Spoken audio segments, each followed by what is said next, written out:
Vaccination Day, the AstraZeneca vaccine has been administered in South Australia and will be rolling out amongst other states over the course of the next few days. The vaccination program is critical, absolutely critical, to the way that Australia continues to emerge from the COVID-19 pandemic and indeed the COVID-19 recession. As I said yesterday, Australia is leading the world out of the COVID-19 pandemic and out of the COVID-19 recession. We saw that with the national accounts figures that were released earlier this week, which puts Australia in the top group of nations, in fact, of advanced economies right at the top in terms of how we're coming out of the COVID-19 recession. But equally, as we've known for many months, Australia has also, from a health perspective, been very successful in suppressing the virus here in Australia, particularly when compared to other countries around the world. Australia is in a very unique position. It's a position all Australians have worked hard to achieve, to ensure that we are in the situation we are in today. National Cabinet has played a key role in all of these achievements, in all of these successes. And National Cabinet met again today and what was once again a very constructive meeting. At all times in National Cabinet, what we've sought to do is to chart the way forward. Of course, we come up against obstacles, we come up against issues that we have to deal with. There's been plenty of surprises too along the way, which have required responses at the time. But at all times what we seek to try and do is ensure we're doing this on as nationally consistent basis as possible, not always achieved, but we also understand the principles that should drive how we open up. Now the good news is that we are opening up. We are far more open than we were. We want to stay open though, that's the key to the confidence in the economic recovery that we're seeing coming out of the COVID-19 recession.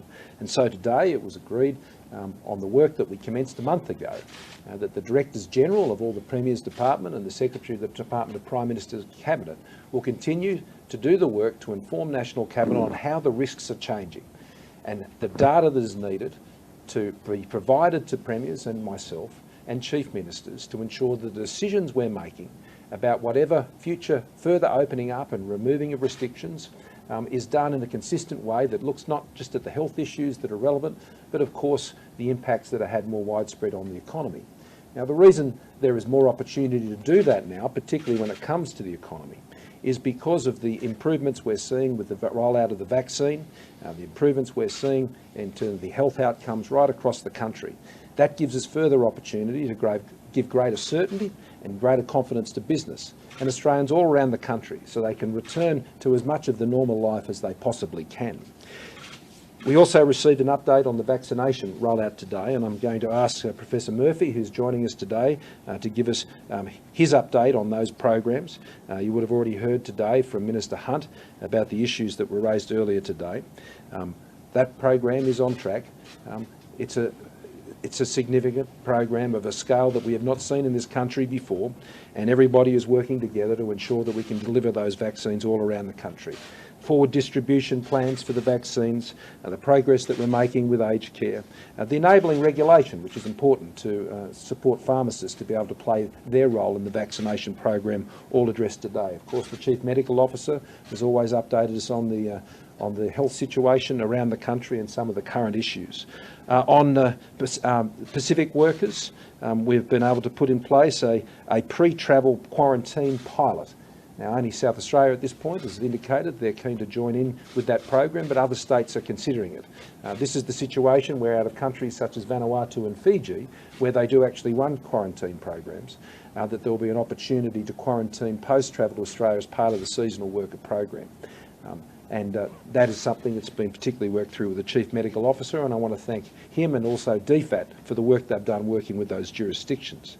Today I can also announce that the Commonwealth is entering into an agreement with the Northern Territory Government to further expand our Howard Springs National Resilience Quarantine Facility to 2,000, up from 850. And that will be done over the next few months, and that is an important addition to the capacity of those quarantine facilities to receive those return chartered flights that Australia has been putting in place now for many, many months, and that's where people will quarantine. The other arrival caps remain as we had them before. I want to thank New South Wales in particular for taking more than 3,000 a week. Both Western Australia and Queensland are also now back over 1,000 per week, and South Australia at 530. And I'm looking forward soon to a decision from the Victorian Government once they're in a position to advise us of when they'll be also in a position to take flights again.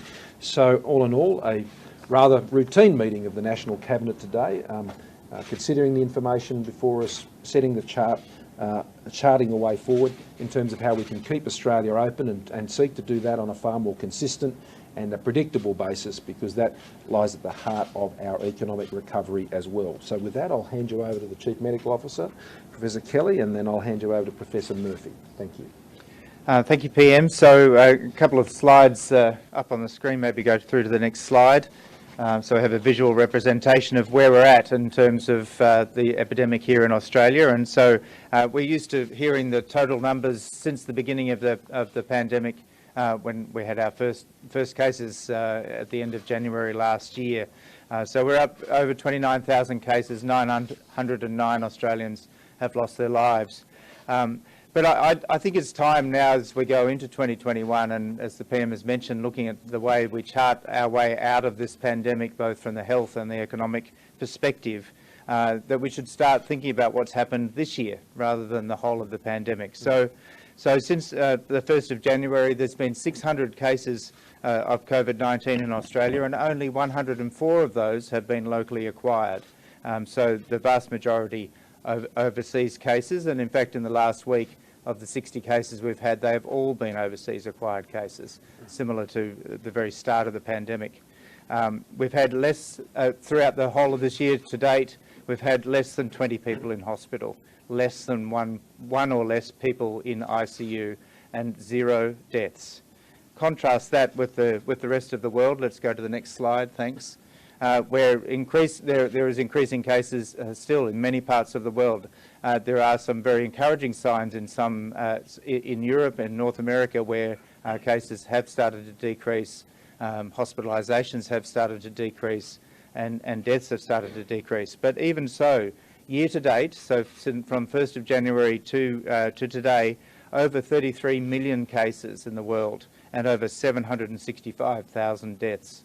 My sister lives in Italy. They're at the moment having 18,000 cases a day and around 300 deaths in Italy. So of course we're in an excellent place here in Australia. We continue to look at the rest of the world, particularly the emergence of variants of concern, and also what is happening in the vaccine rollout and what effect that's having on hospitalisations, and Professor Murphy will talk about that shortly. But that's something we need to keep in mind as we go through this year. What is it about the vaccine rollout when we get to certain levels of vaccination around the country that we can start to look at our public health baselines and also reactions to outbreaks as they occur, and they may well occur as we go through, particularly into winter. And that's the information that myself and my colleagues on the Australian Health Protection Committee will be giving into that process that the Prime Minister has outlined already. So I'll pass over to Dr. Murphy now to talk about the vaccine rollout. Thanks, Brendan. Thanks, PM. So this huge, once-in-a-generation logistical challenge of the vaccine rollout is going well. We've just come into the end of week 2.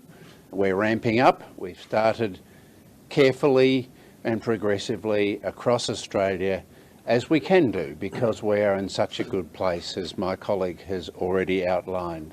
We don't have a burning platform. We have time to do this properly and carefully. Just to remind you, we have 2 very, very good vaccines. A year ago, we wouldn't have dreamt that we could have 2 vaccines that are so good. And it's important to emphasise that all of the data, particularly coming out of the UK and other places, is showing that these 2 vaccines are both equally excellent, particularly in all age groups. So we know we've got 2 vaccines. We've got the Pfizer vaccine, which we've now had 2 weeks of experience with, and we've had our first AstraZeneca vaccination today. We've got 300,000 doses of AstraZeneca from international sources. That is being rolled out now and will start up in every state next week. and we'll also be starting up vaccinating some aged care workers. But the really, really exciting thing is that in the week beginning the 22nd of March, we'll start to release the onshore supply of AstraZeneca vaccine, 1 million doses plus a week, which gives us the capacity to really ramp up and broadly vaccinate our population as quickly as possible. The value of having onshore production cannot be underestimated. Every country in the world that's depending on international supplies is seeing them come slowly.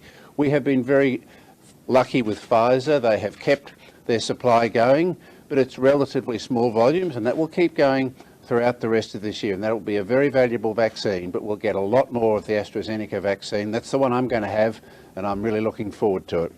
Next slide. This is the sort of reporting that we discussed at National Cabinet today that we'll start to put out initially weekly and then progressively daily. The data on this slide still have to be verified, but they're pretty indicative of our situation as of the end of the day yesterday. We've seen well over 70,000 vaccinations, 241 residential aged care facilities and disability care facilities have been vaccinated with well over 20,000 residents. They're protected with their first dose now. That is a fantastic thing. And the states and territories have all been ramping up progressively with their Pfizer clinics. Many of them have nearly completed or have completed those quarantine and border workers who are protecting us in the quarantine hubs they're the people at highest risk because they're the ones who are in contact with the only people in Australia at the moment who have COVID, the return travellers. Also in phase 1A, as you all know the phases now, we've been vaccinating those frontline healthcare workers, emergency department workers, ICU staff and the like. With the AstraZeneca doses being rolled out by the states and territories and by the Commonwealth next week, we will be starting to vaccinate a broader range of healthcare workers. And then in that week beginning the 22nd of March, between the 22nd and 29th of March, we will start to vaccinate the more vulnerable people in our general population, the older Australians, the over 80s and the over 70s, and that is when we will be rolling out to general practices. Progressively, over the course of a month, we'll be rolling out to over 4,600 general practices in Australia where people can go to get their vaccines as close to their home as possible. This is again a huge logistical exercise, and I want to pay absolute credit to the medical bodies who've worked with us closely, the states and territories who've worked with us, our logistics providers who will be delivering vaccines to so many sites across the country. This is a very exciting time. We're on track, we're doing well, and we're going to keep ramping up and get this community vaccinated as soon as we can. Thanks, PM. Thank you. Now, because I'm joined by Professor Murphy and Kelly today, I'd be grateful if we could deal with matters that relate to their responsibilities and the National Cabinet, and then happy to move to other matters. And at that time, I'll ask Professors Kelly and Murphy to leave us.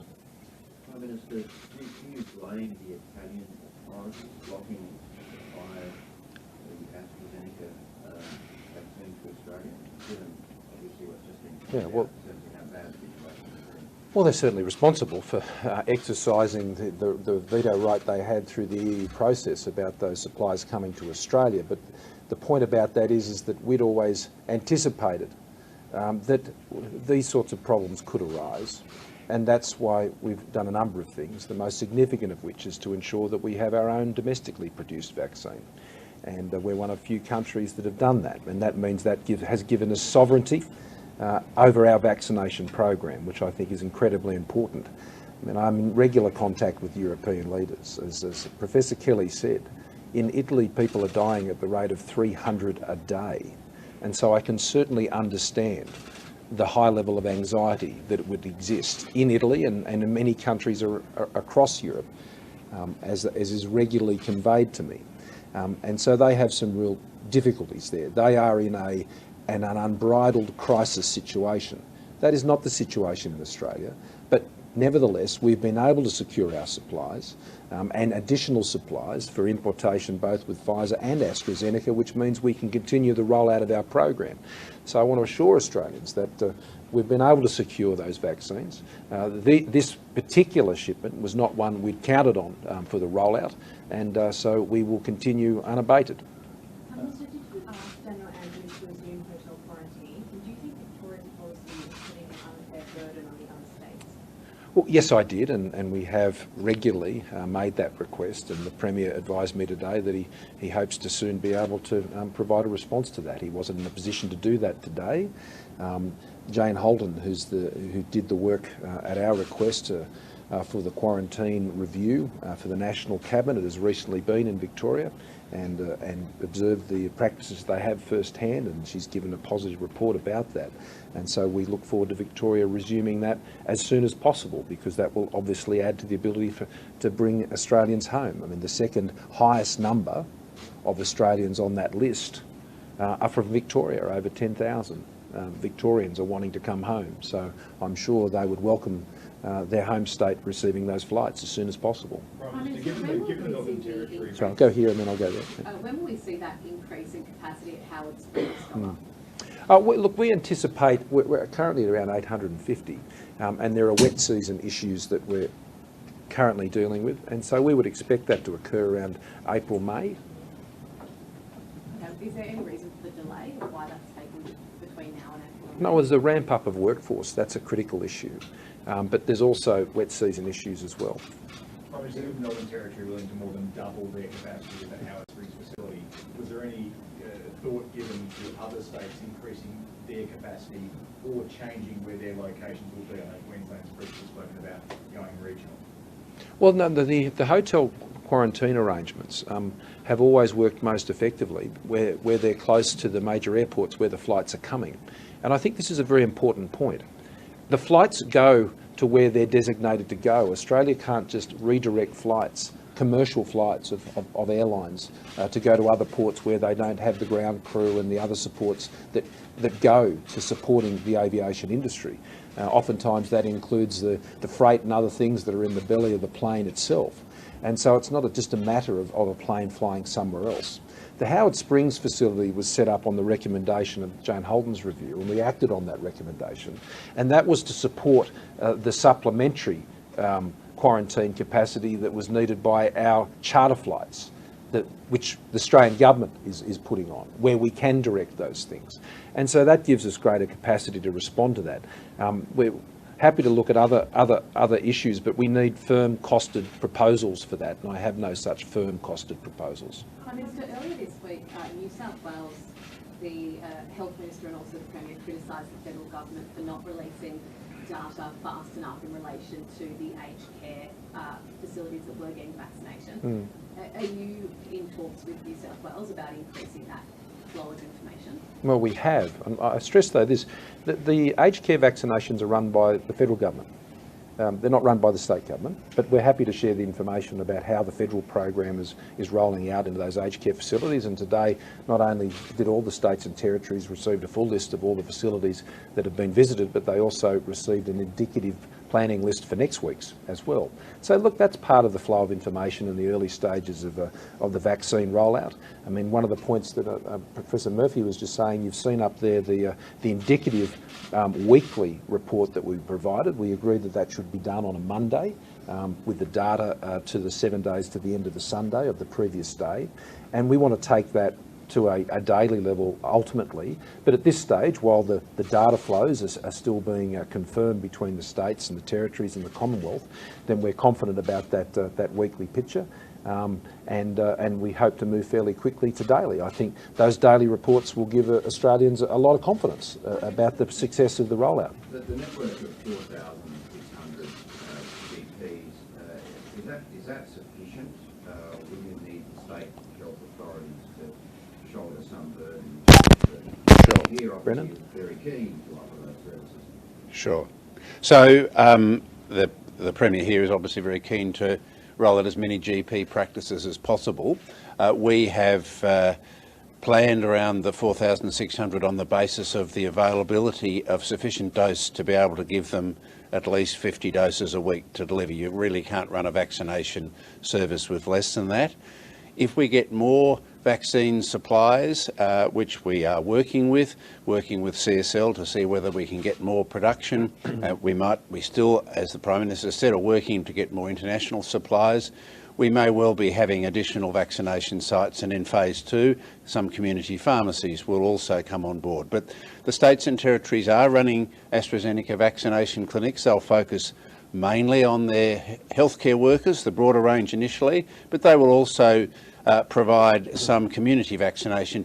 It's a partnership between the Commonwealth and the states. We're all in this together. And I should stress too that the blocks it moves in, I mean, in the early phases you're dealing with hotel quarantine workers, and they're working through those. You're dealing with vulnerable people and aged care workers. When you get to the balance of the population, which is people sitting in this room, for example, then there will be in a completely different phase where others will be involved in that process and can support it.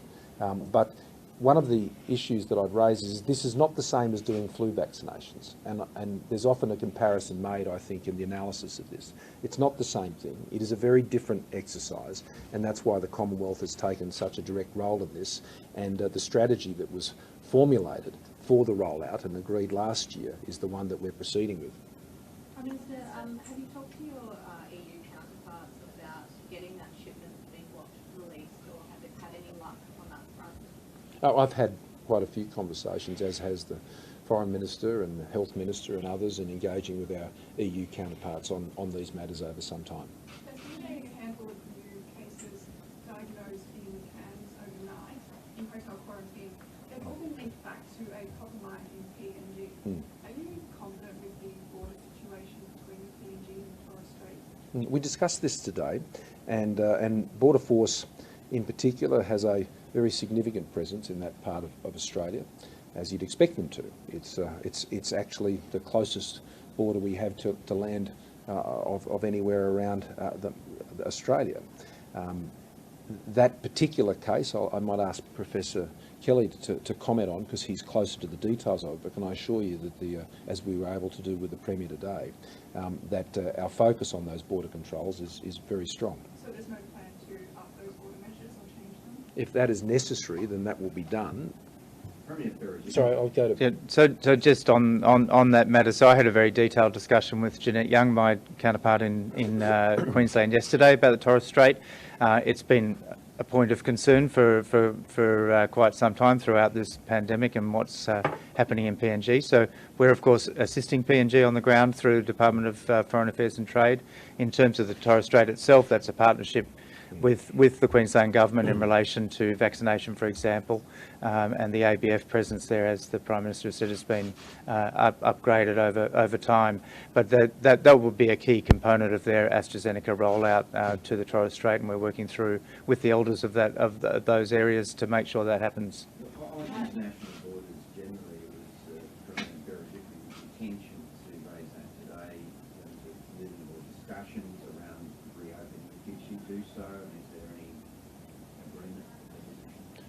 Well, there's no disagreement amongst any of the premiers or the chief ministers about the closure of international borders and the current arrangements we have for that, which extends out to the end of June. That is a unanimous position. The discussion we had today about how we get open, stay open, is really about how we inform those choices in response to any events that may occur along the way. What I want to see, and I know that New South Wales Premier wants to see, is that we fully realise the capability of our national economy, reconnecting all of our states and territories. And there's been a lot of progress on that in the last few months. We've seen more of the Commonwealth open up over these last few months, and we want to see that stay that way and it not fall back. And there is every reason to have the confidence of that as the vaccination program continues, as the success right across the country of the quarantine program continues. I mean, even in the very serious cases that you've just mentioned, involving the mine, I mean, that's been contained within the quarantine. And that has largely been the experience of Australia throughout the entire pandemic. And when you think about the hundreds of thousands of people who've gone through hotel quarantine and the very small number of cases that it's failed to contain, and that is a success rate that any other country in the world would swap places for in a heartbeat. So, we shared that view about wanting to open up, but at this stage, opening up to international arrivals at that scale is not considered safe or wise. Prime Minister, can we ask some questions now? Well, I'm happy to get to those, but I'm going to deal with the issues of the National Cabinet first. Yeah. Prime Minister, is there any update on the Torres quarantine proposal? No, I still don't have one. That's the update I have.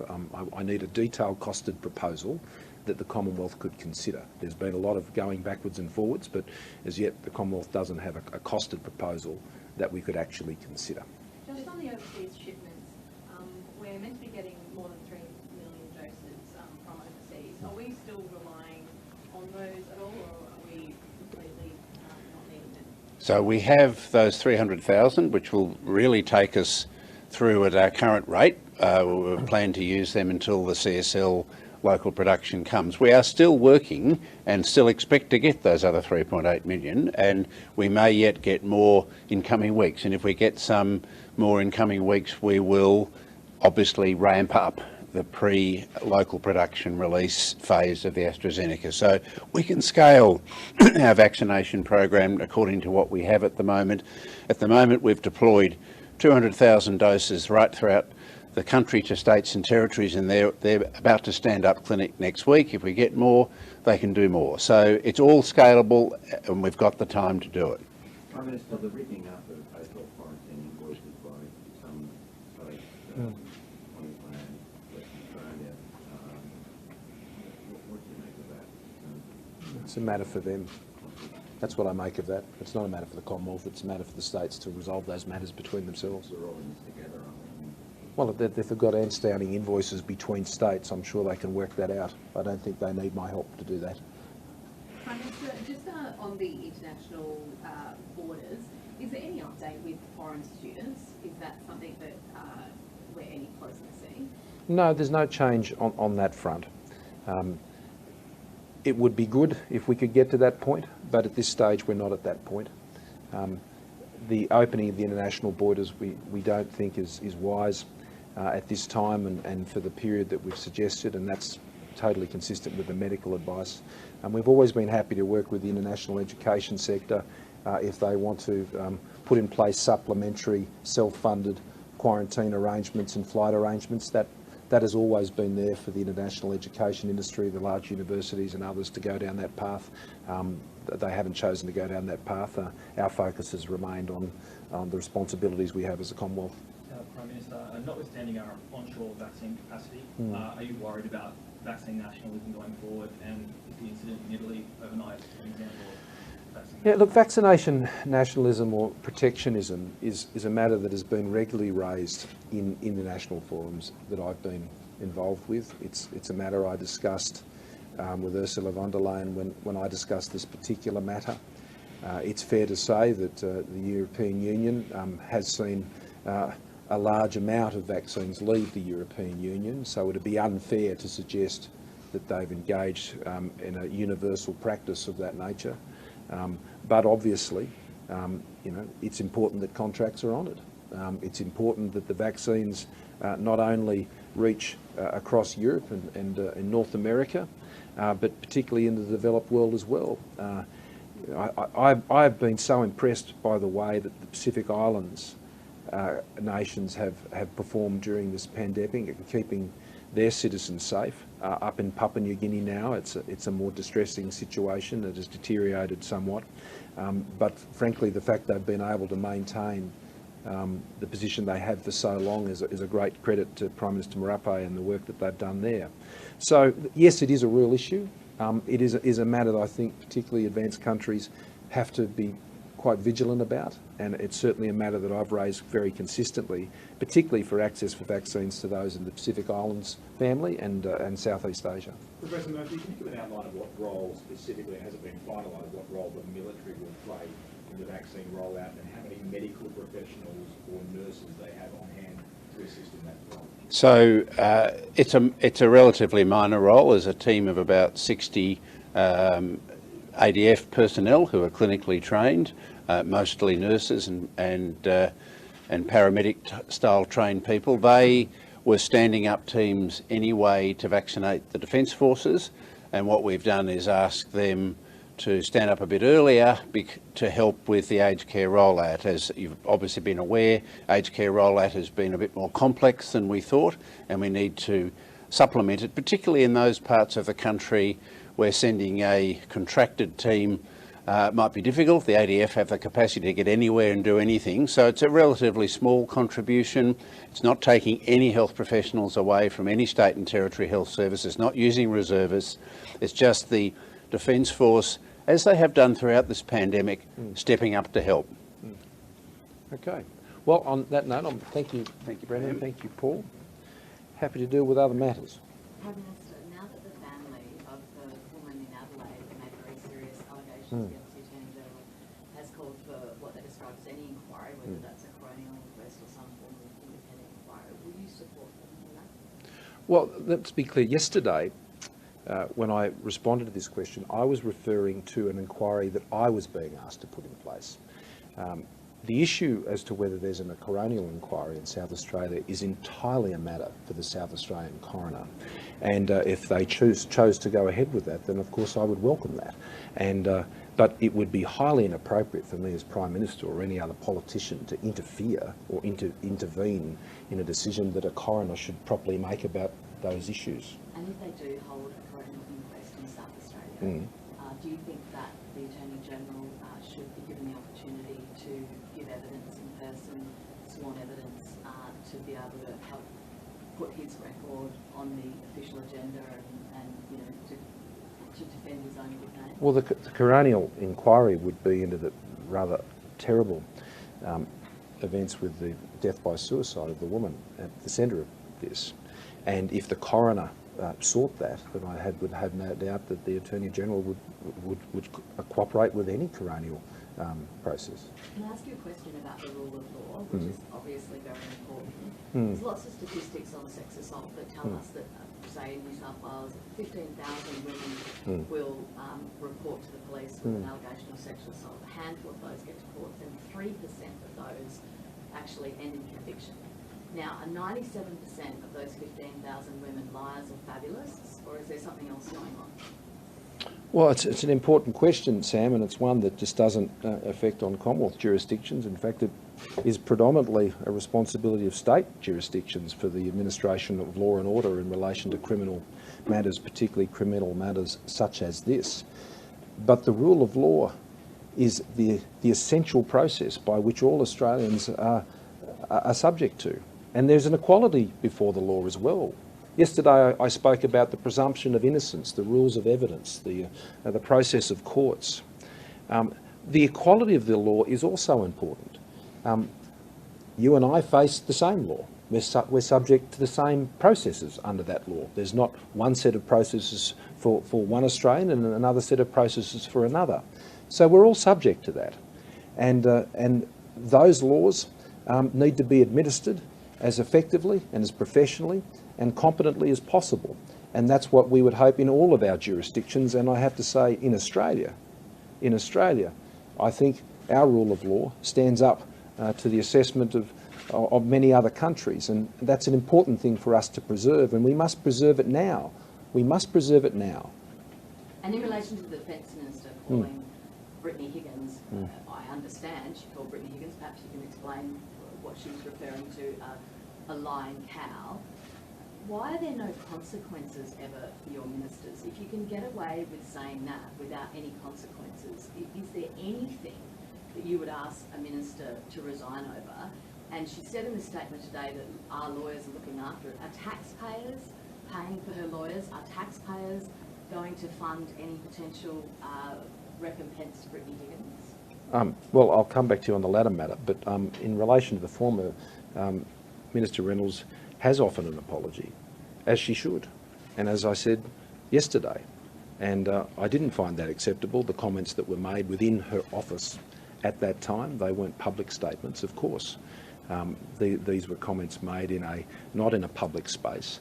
That doesn't excuse them, and it was relating, and I'll refer to in my answers yesterday, Sam, you'll be familiar with those about what they relate to. So but was she the talking minister, about Brittany Higgins or someone she was else? not talking about the allegations of sexual assault. No, she wasn't talking about But that. she was talking about Brittany Higgins? Look, I've already addressed that matter, Sam. Prime Minister, can you guarantee that Linda Reynolds will still be Defence Minister when you call the next election? Well, Linda Reynolds is returning. She's currently on leave, and she'll return to her duties when her leave is finished. And she maintains my confidence. Prime Minister, on that, I guess you've made comparisons between what happens in Parliament and what happens in the private sector. If someone in the private sector called a former employee a lying cow, they would be fired. Well, you must have worked in a lot of different places to me in the private sector. I don't know how that comment would. I mean, I can only reflect on some of the things I hear around media rooms and the way they talk about people in those places. And if that were the case, you'd have to clear the whole place, I suspect. But to Sam's point, what would someone need to do to get? But this was a comment made not in a public place. This was a comment made during a period which was very traumatic and very stressful.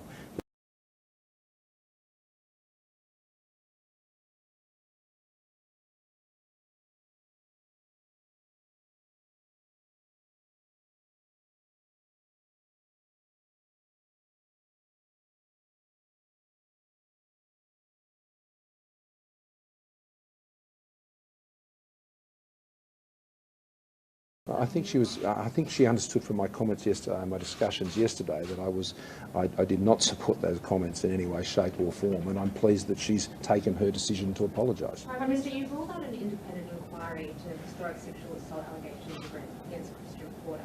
But how do you move on as a leader and a government when these allegations remain untested and unresolved? Don't you need a circuit breaker? No, I don't accept this proposition that any Australian should be subject to a rule of law that is different to anyone else. There is the presumption of innocence. I believe in the presumption of innocence. That process, as the police have said, has concluded. And given that process has concluded, the presumption of innocence stands. And so we should be able to move on from that. There is no alternative process. There is no alternative rule of law that should apply to one Australian and not to another. And the suggestion that there should be, I think, can go to undermining the very principles of the rule of law in this country. We are governed by that rule, not the rule of the mob or anybody else. Prime Minister, on foreign policy, there's reports out of the United States that President Biden has called for a meeting of the leaders of the Quad. Have you received that invite, and how important is that alliance given the circumstances globally at the moment? This was one of the first things that President Biden and I discussed when we spoke some weeks ago, and I spoke to Vice President Harris just this past week. The Quad is very central to the United States and our thinking about the region, and looking at the Indo-Pacific also through the prism of our ASEAN partners and their vision of the Indo-Pacific. So yes, the Quad is very central, I think, to our ongoing arrangements. The President and indeed the Secretary of State have made clear that their re-engagement in multilateral organisations, particularly in the Indo-Pacific, is key to building stability and peace in the Indo-Pacific. We share that view, we encourage that view, and we strongly welcome that view. And so I am looking forward to that first gathering of the Quad leaders. It'll be the first ever such gathering. I've already had bilateral discussions about this with Narendra Modi and Yoshi Suga, the Prime Minister of Japan, and of course the Prime Minister of India, Narendra Modi. And we're looking forward to those discussions and follow-up face-to-face meetings as well. This will become a feature of Indo-Pacific engagement. But it's not going to be a big bureaucracy with a big secretariat and those sorts of things. It'll be 4 leaders, 4 countries working together constructively for the peace, prosperity and stability of the Indo-Pacific, which is good for everyone in the Indo-Pacific. It's particularly good for our ASEAN friends and those throughout the Southwest Pacific to ensure that they can continue with their own sovereignty and their own certainty for their own futures.